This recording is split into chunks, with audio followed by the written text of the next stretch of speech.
નમસ્કાર, સ્વાગત છે આપ નરવલી સમાચારમાં અને બુલેટિન સાથે હું છું માસૂમ। સમાચારોની શરૂઆત કરીએ હેડલાઇન્સથી।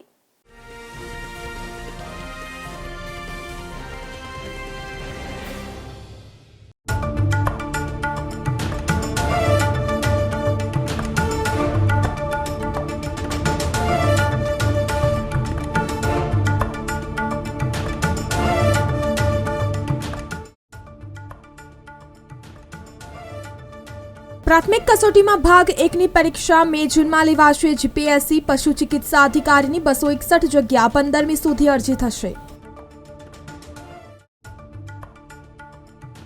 બુલેટ ટ્રેનના સ્ટેશનની કામગીરી સાબરમતી ખાતે બુલેટ ટ્રેનનું સ્ટેશન સીદી સૈયદની જાળીની થીમ પર બનશે।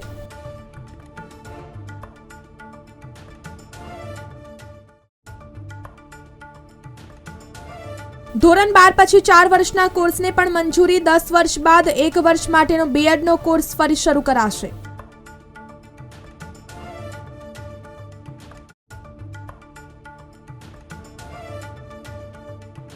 ઉત્તર ભારતમાં થઈ રહેલી હિમવર્ષા અને વરસાદને કારણે પલટો। લઘુત્તમ તાપમાન હાલમાં પણ યથાવત।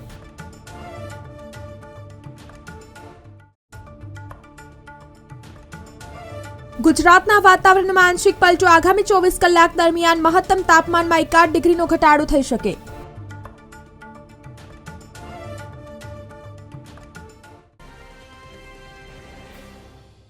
હાલોલ નગરની ફર્સ્ટ સ્ટેપ સ્કૂલનો ત્રીજો વાર્ષિક રસોત્સવ નગરના પાવાગઢ રોડ પર આવેલ સાંઈ મંદિરના પટાંગણમાં શાળા સંચાલકો, વાલીઓ તેમજ વિદ્યાર્થીઓની ઉપસ્થિતિમાં યોજવામાં આવ્યો હતો।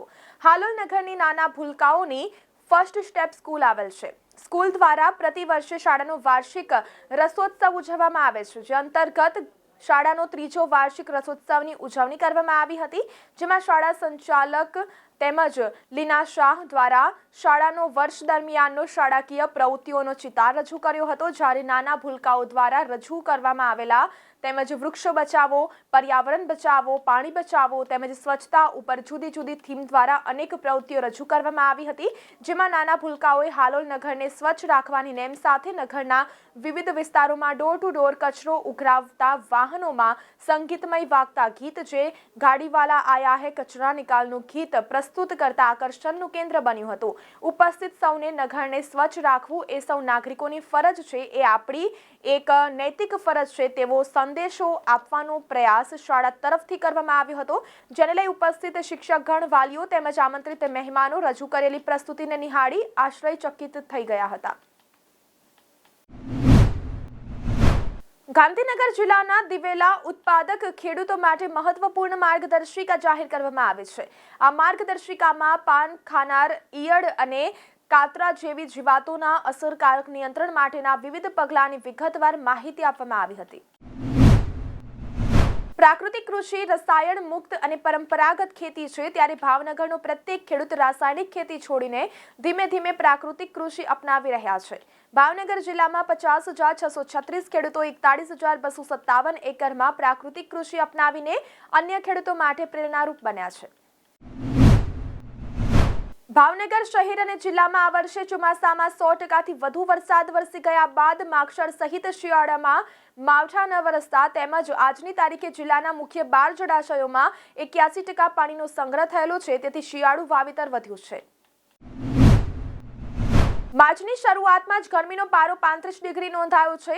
પશ્ચિમના ગરમ પવનોથી માર્ચમાં આકરી ગરમી પડવાની સંભાવના છે। માર્ચમાં પશ્ચિમી વિક્ષોભ એટલે કે વેસ્ટર્ન ડિસ્ટર્બન્સ આવતા રહેશે, જેથી શહેરના ન્યૂનતમ અને મહત્તમ તાપમાનમાં વધઘટ જોવા મળશે। શહેરમાં તાપમાનમાં ઉતાર ચઢાવ વચ્ચે ગરમીનો પારો અડધો ડિગ્રી નીચે સરક્યો હતો, જો કે ગરમી યથાવત રહી હતી। ઉત્તરના પવનો સક્રિય થતા આગામી 4 દિવસ ક્રમશઃ રાતે તાપમાન 4 થી 5 ડિગ્રી સુધી ગગડીને 6 થી 7 માર્ચ સુધીમાં 17 ડિગ્રી સુધી જઈ શકે છે। ડાયમંડ માર્કેટમાં તેજીના સંકેત જોવા મળી રહ્યા છે। રફની હરાજીમાં 1 વર્ષ પછી 10 થી 15% ઊંચા ભાવે ટેન્ડર ભરીને રફ હીરાની ખરીદી થઈ રહ્યા છે। ફેબ્રુઆરીના છેલ્લા વીકમાં યોજાયેલી ડીબીયર્સ અને લુકારા રફ માઇનિંગ કંપનીની હરાજીમાં પણ ઊંચા ભાવે ટેન્ડરો ભરાયા છે। હિંમતનગરના ગાંભોઈ પાસે આવેલું ચાંપલાનાર ગામમાં કેનાલ ઉભરાઈ હાથમતી કેનાલ સિંચાઈ માટે પાણી છોડાયું હતું। કેનાલમાં કચરો ભરાયો હોવાથી કેનાલ ઉભરાઈ. સાબરકાંઠા, ગાંધીનગર સહિત 35 જેટલા ગામડાઓને સિંચાઈના પાણીની જરૂરિયાતને પગલે સિંચાઈ વિભાગ દ્વારા પાણી છોડાયું હતું. કેનાલ ઉભરાતા ઘઉં તેમજ બટાકાના વાવેલા પાક પાણીમાં ગરકાવ. તો તૈયાર થયેલા પાકમાં પાણી આવતા ખેડૂતોને નુકસાનની ભીતિ. તો ખેડૂતોના પાક નુકસાન લઈને સિંચાઈ વિભાગ સામે ભારે રોષ જોવા મળ્યો. હિંમતનગરના ગાંભોઈ પાસે આવેલું ચાંપલાનાર ગામમાં કેનાલ ઉભરાઈ. હાથમતી કેનાલ સિંચાઈ માટે પાણી છોડાયું હતું. કેનાલમાં કચરો ભરાયો હોવાથી કેનાલ ઉભરાઈ. સાબરકાંઠા, ગાંધીનગર સહિત 35 જેટલા ગામડાઓને સિંચાઈના પાણીની જરૂરિયાતને પગલે સિંચાઈ વિભાગ દ્વારા પાણી છોડાયું હતું. કેનાલ ઉભરાતા ઘઉં તેમજ બટાકાના વાવેલા પાક પાણીમાં ગરકાવ. તો તૈયાર થયેલા પાકમાં પાણી આવતા ખેડૂતોને નુકસાનની ભીતિ. તો ખેડૂતોના પાક નુકસાન લઈને સિંચાઈ વિભાગ સામે ભારે રોષ જોવા મળ્યો. સાબરકાંઠા જિલ્લાના પ્રાંતિજના આમોદરા ખાતે રાજ્યના મુખ્યમંત્રી ભૂપેન્દ્રભાઈ પટેલની ઉપસ્થિતિમાં સાંસદ સમૂહ લગ્ન કાર્યક્રમ યોજાયો હતો. સાબરકાંઠા લોકસભાના સાંસદ શોભનાબેન બારૈયા દ્વારા સમૂહ લગ્નનું આયોજન કરવામાં આવ્યું હતું. આ સમૂહ લગ્નમાં 122 યુગલો પ્રભુતામાં પગલાં માંડ્યા હતા. આ 9 યુગલોને આશીર્વાદ આપવા રાજ્યના મુખ્યમંત્રી ભૂપેન્દ્રભાઈ પટેલ ખાસ ઉપસ્થિત રહ્યા હતા. ભૂપેન્દ્રભાઈ પટેલે જણાવ્યું હતું કે સમૂહ લગ્નનું આયોજન સામાજિક સમરસતાની દિશામાં એક પ્રશંસનીય પહેલ છે. તેમજ ઓછો ખર્ચ અને સમાજને નિકલ લાવવાનું કાર્ય કરે છે. તેમજ કાર્યક્રમમાં રાજ્ય કક્ષાના મંત્રી ભીખુસિંહ પરમાર સહિત અગ્રણીઓ ઉપસ્થિત રહ્યા હતા. સાબરકાંઠા જિલ્લાના પ્રાંતિજના આમોદરા ખાતે રાજ્યના મુખ્યમંત્રી ભૂપેન્દ્રભાઈ પટેલની ઉપસ્થિતિમાં સાંસદ સમૂહ લગ્ન કાર્યક્રમ યોજાયો હતો. સાબરકાંઠા લોકસભાના સાંસદ શોભનાબેન બારૈયા દ્વારા સમૂહ લગ્નનું આયોજન કરવામાં આવ્યું હતું. આ સમૂહ લગ્નમાં 122 યુગલો પ્રભુતામાં પગલાં માંડ્યા હતા. આ 9 યુગલોને આશીર્વાદ આપવા રાજ્યના મુખ્યમંત્રી ભૂપેન્દ્રભાઈ પટેલ ખાસ ઉપસ્થિત રહ્યા હતા. ભૂપેન્દ્રભાઈ પટેલે જણાવ્યું હતું કે સમૂહ લગ્નનું આયોજન સામાજિક સમરસતાની દિશામાં એક પ્રશંસનીય પહેલ છે. તેમજ ઓછો ખર્ચ અને સમાજને નિકલ લાવવાનું કાર્ય કરે છે.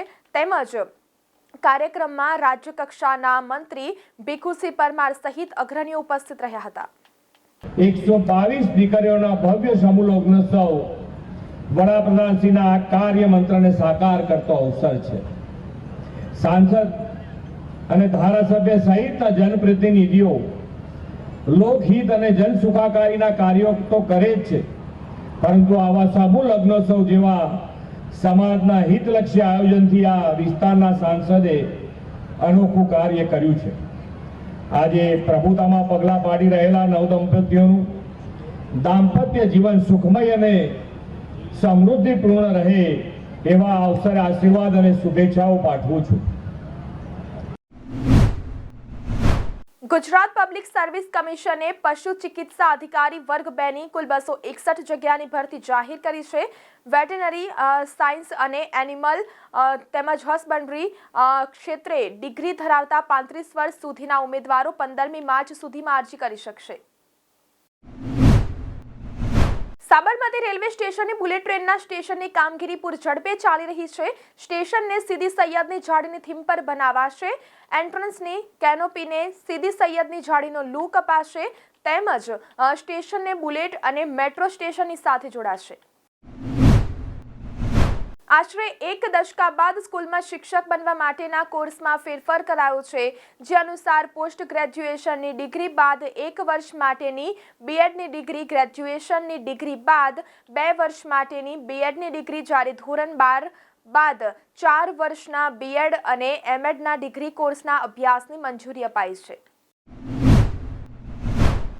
ઉત્તર ભારતમાં થઈ રહેલી હિમવર્ષા અને વરસાદને કારણે ગુજરાતના વાતાવરણમાં થોડા અંશે પલટો આવ્યો છે. છેલ્લા 3 દિવસથી રાજ્યના મહત્તમ તાપમાનમાં ધીરે ધીરે ઘટાડો નોંધાયો છે તથા મહત્તમ તાપમાન સામાન્યથી નજીક પહોંચ્યું છે, પરંતુ લઘુત્તમ તાપમાન હાલમાં પણ યથાવત છે.